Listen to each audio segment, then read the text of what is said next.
Assalamualaikum warahmatullahi wabarakatuh. Alhamdulillahilladzi hadana lihaza wa ma kunna linahtadiya laula an hadanallah. May yahdihillahu fala mudhillalah wa may yudlilhu fala hadiyalah.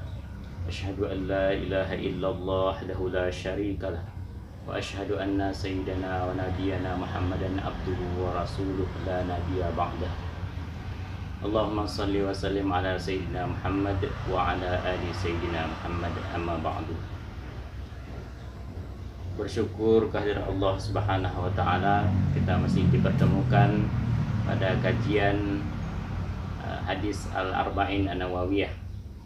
Kemudian salawat dan salam kita sampaikan pada junjungan ruh, junjungan alam Nabi besar Muhammad sallallahu alaihi wasallam, mengucapkan Allahumma salli ala Sayyidina Muhammad wa ala ali Sayyidina Muhammad.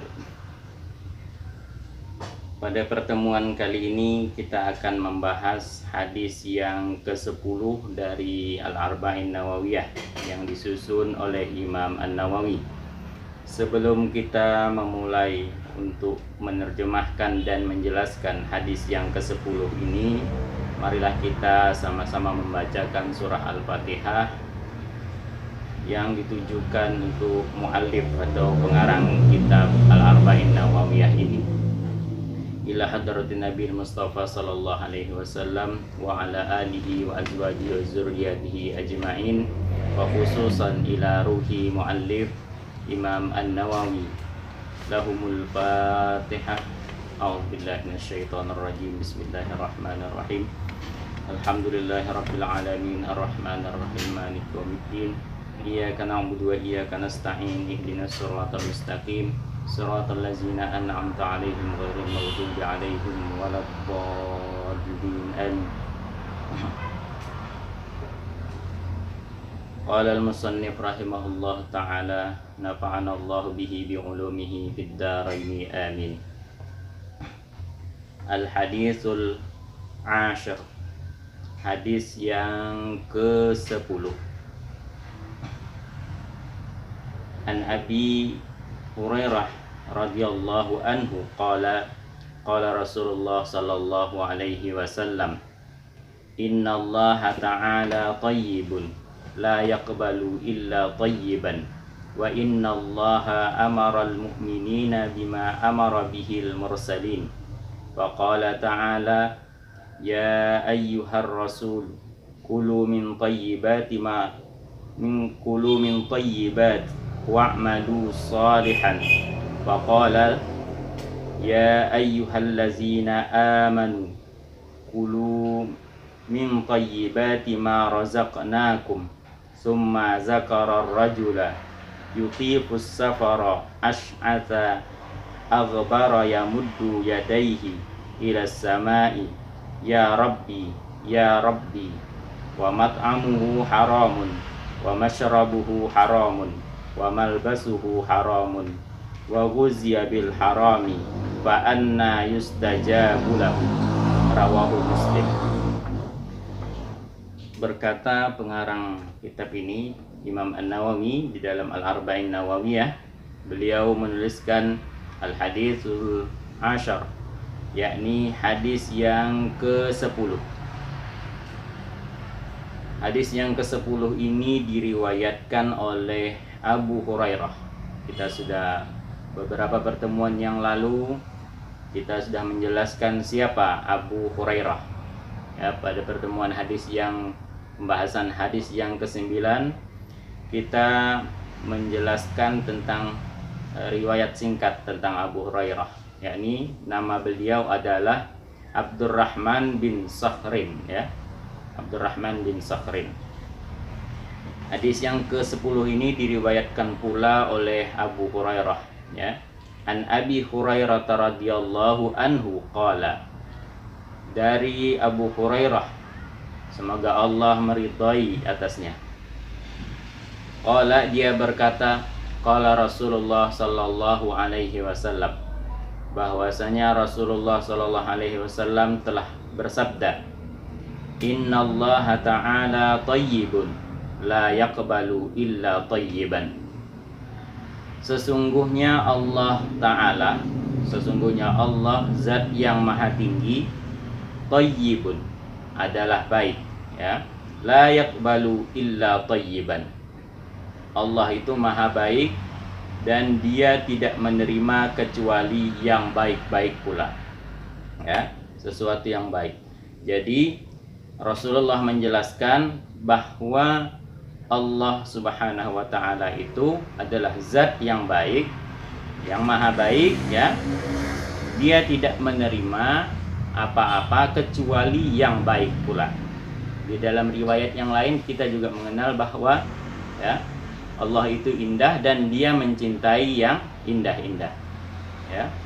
Allah jamil yuhibbul jamal, ya. Dia mencintai yang indah. Allah itu indah dan dia mencintai yang indah. Di hadis ini Allah itu baik dan dia tidak menerima kecuali yang baik pula, ya.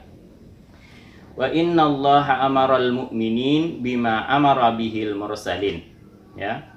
Dilanjutkan lagi, sesungguhnya Allah memerintahkan kepada kaum mukminin, kepada orang yang beriman, sebagaimana ia telah memerintahkan kepada rasul-rasul utusannya.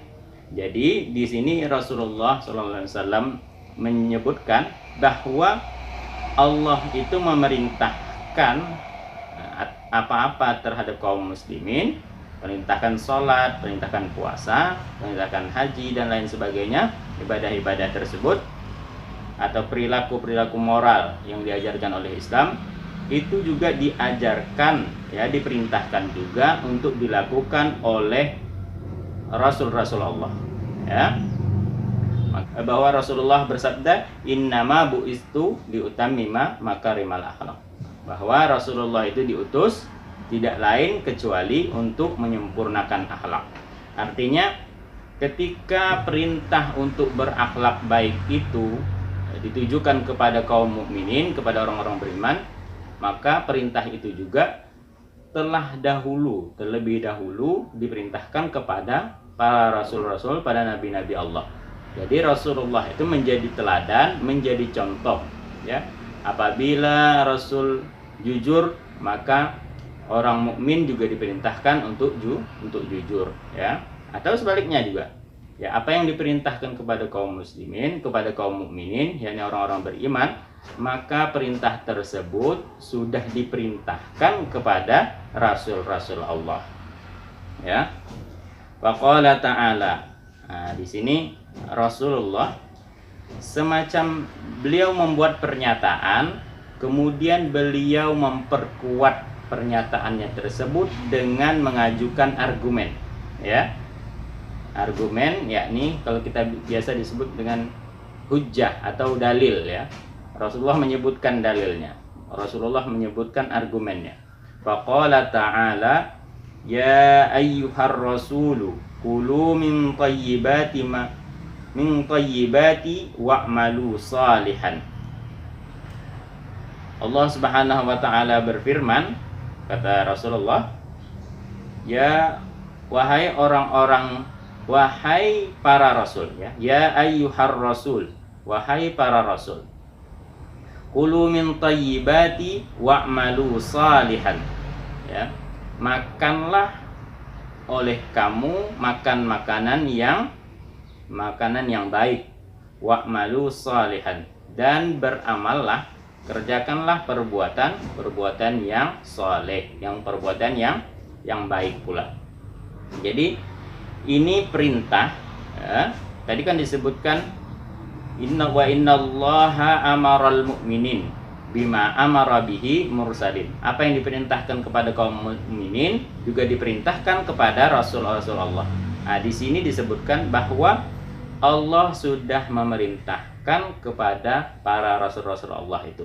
Ya ayyuhar rasul. Nah, ini menunjukkan panggilan kasih sayang Allah, ya. Apabila dalam Al-Qur'an ada disebutkan menggunakan ya ayyuhal, ya ayyuha itu seperti ya ayyuhar rasul, ya ayyuhan nabi, ya ayyuhallazina amanu. Nanti kita ketemu ya ayyuhallazina amanu. Ada ya ayyuhan nas, ya, itu menunjukkan konteks hubungan Allah dengan hamba-hambanya yang terdekat, ya.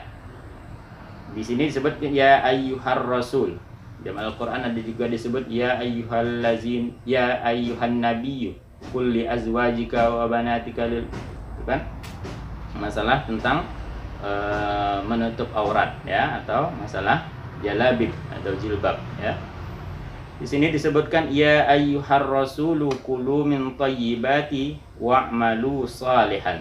Wahai para rasul, makanlah, ya, diperintahkan untuk makan min thayyibati. Makanlah sesuatu yang baik dan beramallah dengan amal yang soleh. Di sini diperintah makan, ya.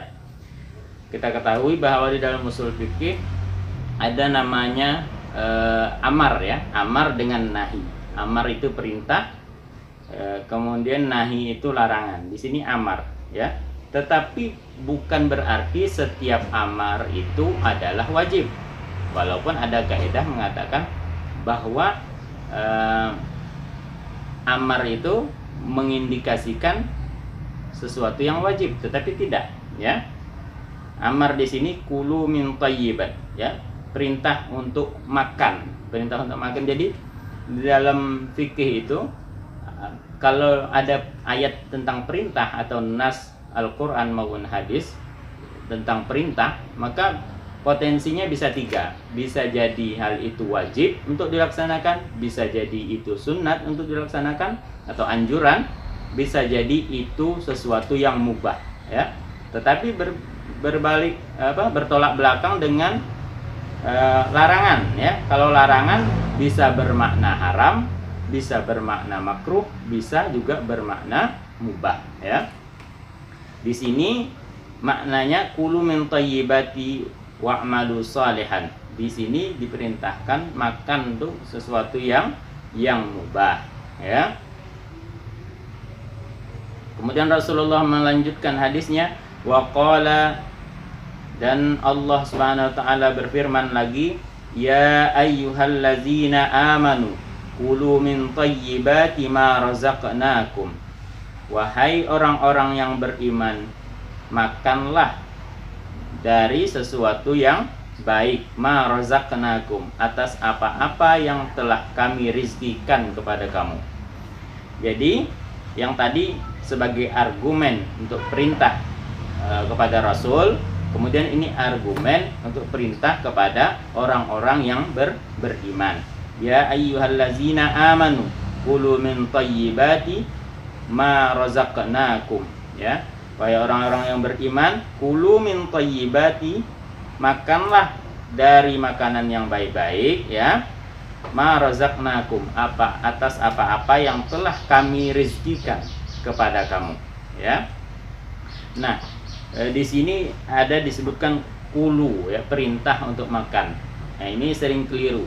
Kul dengan kul, ya. Kalau kaf itu, kalau pernyataan kata-katanya dengan menggunakan huruf kaf, maka itu makan, ya, kul.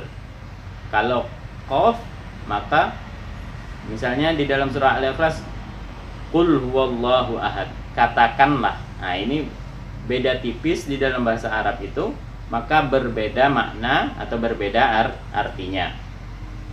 Di sini diperintahkan untuk makan makanan yang baik dari atas apa-apa yang dirizkikan oleh Allah, ya.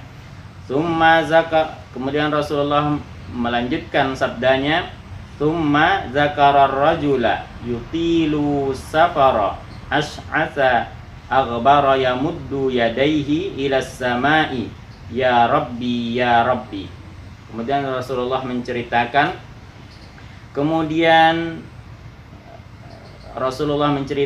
ada pemuda, ya, ada seorang pemuda yutilus safara, dia sedang melakukan perjalanan yang jauh, ya, sedang melaksanakan safar, ya. Ash'asa aghbara yamuddu yadaihi. Kemudian rambutnya kusut, ya, kusut atau berdebu karena dia melakukan perjalanan yang jauh itu, maka rambutnya menjadi kusut, tidak beraturan lagi. Yamuddu yadaihi ilas samai, kemudian dia menengadahkan tangannya ke langit, ya, menadahkan tangannya ilas samai, ke langit, ke atas langit, ya. Ya Rabbi, ya Rabbi, wahai Tuhanku, wahai Tuhanku, wahai Tuhan, wahai Tuhan. Artinya maknanya dia berdoa kepada Allah. Ya, ada seorang pemuda tadi yang kondisinya dia sedang dalam perjalanan, dalam safar, kemudian rambutnya tidak beraturan lagi, kusut, berdebu. Kemudian dia menengadahkan tangannya berdoa ke langit, ya Rabbi, ya Rabbi. Artinya dia sedang memohon sesuatu. Rasulullah melanjutkan, wa mat'amuhu haramun, wa masyrabuhu haramun, wa malbasuhu haramun, wa ghuziya bil harami, fa anna yustajabu lahu. Ya. Wa mat'amuhu haramun, apa yang dimakan oleh pemuda tersebut adalah sesuatu yang haram. Wa masyrabuhu haramun, dan apa yang diminum oleh pemuda tersebut adalah sesuatu yang haram. Wa malbasuhu haramun, dan apa yang dikenakan, apa yang dipakai oleh pemuda tersebut adalah pakaian yang haram. Wa ghuziya bil harami, dan ia kenyang dengan bil harami, karena dengan pencarian yang haram. Fa anna yustajabu lahu, maka bagaimanakah, ya, atau mana mungkin, ya, yustajabu lahu, doanya akan dikabulkan. Nah, pelajaran dari cerita ini bahwa hubungannya dengan yang tadi adalah tadi disuruh makan yang halal, kemudian dari apa yang dirizkikan itu, ya, diperintahkan kepada Rasul untuk memakan makanan yang halal, kemudian kepada orang mukmin, kepada orang beriman diperintahkan juga untuk makan makanan yang halal. Nah, di sini Rasulullah menceritakan bahwa ada seorang pemuda yang sedang dalam perjalanan jauh, dia itu berdoa. Dia berdoa sementara latar belakangnya adalah wa mat'amuhu haramun, dia makan makanan yang haram. Wa masyrabuhu haramun, minumnya minum yang haram. Wa malbasuhu haramun, pakaiannya pakaian yang haram. Jadi dan dia kenyang dengan usaha atau mata pencarian yang haram, maka tidak diterima doanya. Nah, ini disebutkan juga pada hadis-hadis yang sebelumnya, pada pertemuan sebelumnya telah kita bahas juga. Innal halala bayyinun wa innal harama bayyinun wa bainahuma, ya, mutasyabihat, ya. Sesungguhnya yang halal itu jelas, ya, yang haram itu jelas, dan di antara keduanya itu adalah sesuatu yang syubhat, ya. Di sini sesuatu yang haram, ya. Mat'amuhu haramun, sudah jelas haramnya. Dia makan makanan yang haram, minum minuman yang haram, kemudian pakaiannya haram dan mata pencariannya haram, maka doanya tidak diterima atau tidak dikabulkan. Maka hadis ini menjelaskan bahwa ada tata krama, ada sebab musababnya bahwa doa kita itu dikabulkan atau tidak oleh Allah, ya. Kalau kita makan makanan yang halal, minum minuman yang halal, ya, wa mat'amuhu halalun, wa masyrabuhu halalun, wa malbasuhu halalun, ya. Kalau kita makan makanan yang halal, ya, sebaliknya, ya, apabila kita makan makanan yang halal, minum minuman yang halal, pakaian dari pakaian yang halal, kemudian kenyang dengan cara yang halal, maka insya Allah yastajabu. Nah, maka doanya insya Allah akan mustajab, ya. Memang harus menjaga dari sesuatu yang haram, ya, termasuk sesuatu yang yang syubhat, ya. Dari sesuatu yang syubhat. Pernah dikisahkan bahwa pada zaman Rasulullah ada yang bernama Abu Dujana, ya, sahabat Rasulullah bernama Abu Dujana. Abu Dujana ini dia memiliki rumah yang berdampingan dengan orang munafik, ya, orang munafik. Jadi Abu Dujana ini ketika sholat bersama Rasulullah dia pulang duluan, ya. Setiap sholat dia setelah selesai salam dia pulang duluan. Kemudian Rasulullah memergoki, ya, menemui Abu Dujana, menanya mengklarifikasi, ya. Wahai Abu Dujana, mengapa kamu sering pulang duluan? Ya. Kemudian Abu Dujana menjawab bahwa kenapa saya sering pulang duluan? Karena saya takut, ya, anak saya makan makanan yang haram. Kenapa begitu? Kata Rasulullah, karena rumah kami, ya, bersebelahan dengan rumah orang munafik, dan di antara rumah kami dengan rumah orang munafik itu, di tanah orang munafik itu terdapat pohon kurma, ya, pohon kurma yang apabila ada angin kencang maka kurma itu akan jatuh ke depan rumah kami. Maka kami takut bahwa anak-anak saya, katanya, akan memakan kurma itu. Pernah suatu waktu anak saya memakan kurma tersebut, ya, sudah sampai ke tenggorokannya, dan saya melihat dan saya mengeluarkan kurma tersebut karena saya takut memakan makanan yang haram. Mendengar cerita tersebut Rasulullah sedih, ya, Rasulullah sedih. Alasannya, padahal Abu Dujana ini orang yang miskin. Kami itu miskin, ya Rasulullah, anak kami kelaparan, ya. Kenapa saya pulang duluan setelah sehabis sholat ini? Karena takut anak saya yang kelaparan di rumah itu memakan kurma milik orang munafik yang di sebelah rumah tersebut, ya. Maka saya cepat pulang. Mendengar cerita tersebut Rasulullah sedih dan ingin membeli pohon kurma itu kepada orang munafik. Dipanggillah orang munafik itu ke hadapan Rasulullah. Wahai fulan, maukah engkau menjual kurma ini dengan kurma di surga, kata Rasulullah, yang terbuat dari emas, yang terbuat dari zamrud, yang terbuat dari batu permata. Kata orang munafik tersebut, saya tidak mau diiming-imingi, ya, saya tidak mau diiming-imingi dengan sesuatu yang hayalan. Maka kemudian datang Abu Bakar. Abu Bakar datang, wahai Rasulullah, saya yang akan menebusnya, ya, menebus kurma tersebut. Tadi diiming-imingi dengan kurma di surga, dia tidak mau, ya, orang munafik tersebut. Kata dia ingin dengan harga 10 kali lipat dari kurma yang termahal yang ada di tempat itu.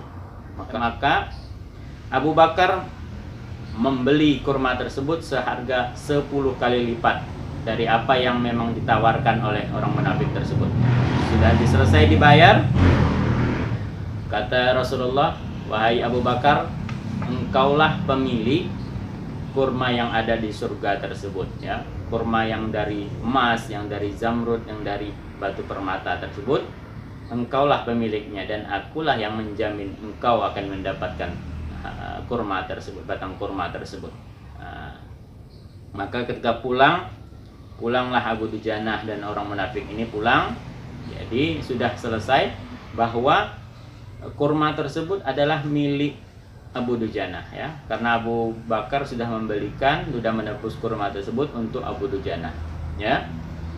Ketika malam berselang, pagi, orang munafik itu terkejut karena pohon kurma yang ada di depan rumahnya telah berpindah ke tempat kediaman Abu Dujana. Ini sesuatu yang mukjizat dari Rasulullah SAW, bahwa kurma yang ada di depan rumah orang munafik tadi berpindah tanpa ada bekas apapun, ya, tanpa ada bekas. Jadi pohon kurma itu berjalan ke depan rumahnya Abu Dujana, ya. Jadi Abu Dujana, anak-anaknya tidak lagi takut memakan sesuatu yang syubhat ataupun yang haram. Malahan itu sesuatu yang haram karena berasal dari kurma orang munafik yang berada di sebelah rumahnya atau tetangganya. Nah, di sini pentingnya untuk menjaga diri, menjaga keluarga dari wa mat'amuhu haramun, wa masyrabuhu haramun, wa malbasuhu haramun. Makan makanan yang haram, minum minuman yang haram, pakaian yang haram, wa ghuziya bil harami, dan mata pencarian yang haram, ya. Makanan yang haram itu menjadi penghalang diterimanya atau dikabulkannya doa, ya. Jadi pelajaran di hadis ini bahwa pertama bahwa Rasulullah mengajarkan kita bahwa sesuatu pernyataan yang kita ucapkan tersebut harus dilandasi dengan argumen yang kokoh, yang kuat, yang logis, ya. Beliau menyebutkan bahwa Allah tadi adalah zat yang baik, dia tidak menerima kecuali yang baik. Kemudian Allah memerintahkan kaum mukminin sebagaimana diperintahkan kepada rasul-rasulnya. Beliau mengajukan argumen, ya, argumen di dalam Al-Qur'an. Jadi ini dapat kita katakan sebagai apa, ya, pola pikir yang induktif, ya, pola pikir yang induktif. Jadi Rasulullah menyebutkan pernyataan, kemudian beliau mengajukan argumen, ya. Dan ini cara juga untuk menyusun tafsir tematik, ya, tafsir tematik, ya. Beliau mengumpulkan ayat-ayat yang berhubungan tentang memakan sesuatu yang baik. Nah, di sini di dalam ayat yang pertama tadi, ya ayyuhar rasulu kulu min thayyibat. Jadi yang ayat kedua, ya ayyuhallazina amanu kulu min thayyibat, ya. Nah, di sini artinya Rasulullah sendiri sudah mengajarkan bagaimana pola pikir atau metode atau teknisnya untuk mencari atau mengumpulkan ayat-ayat yang setema, ya, dalam Al-Qur'an. Kemudian pelajaran yang ketiga yakni bahwa hendaknya kita memakan makanan yang halal, meminum minuman yang halal, memakai pakaian yang halal agar dimudahkan atau doa kita gampang atau mudah dikabulkan Allah. Karena dengan memakan makanan yang haram, memakan minuman haram, ini disebutkan mana mungkin, ya, fa anna yustajabu lahu, mana mungkin doa tersebut akan dikabulkan oleh Allah. Ya, hadis ini diriwayatkan oleh rawahu Muslim. Hadis yang ke-10 ini diriwayatkan oleh Imam Muslim di dalam sahihnya. Demikian yang dapat kita sampaikan pada pembahasan hadis yang ke-10 ini. Mudah-mudahan ada manfaatnya. Wabillahi taufiq wal hidayah wal afwa minkum. Assalamualaikum warahmatullahi wabarakatuh.